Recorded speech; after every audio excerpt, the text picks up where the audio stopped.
Gettysburg Address by Abraham Lincoln.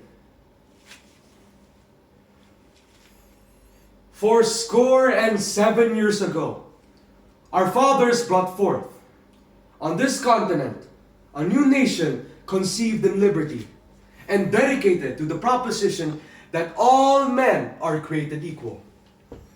Now we are engaged in a great civil war, testing whether that nation or any nation so conceived and so dedicated can long endure. We are met on a great battlefield of that war.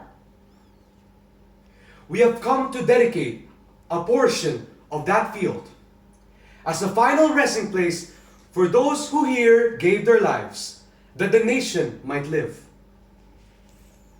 It is altogether fitting and proper that we should do this.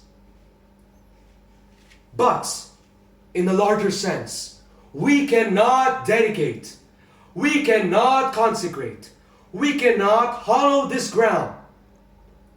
The brave man, living and dead, who struggled here, have consecrated it far above our poor power to add or detract.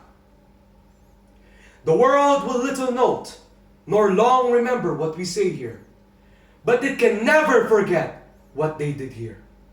It is for us, the living, rather to be dedicated here to the unfinished work which they who fought here have thus far so nobly advanced. It is rather for us to be here, dedicated to the great task remaining before us, that from these honored dead we take increased devotion to that cause, for which they gave the last full measure of devotion, that we here highly resolve that these dead shall not have died in vain, that this nation under God shall have a new birth of freedom, and that government of the people, by the people, for the people, shall not perish from the earth.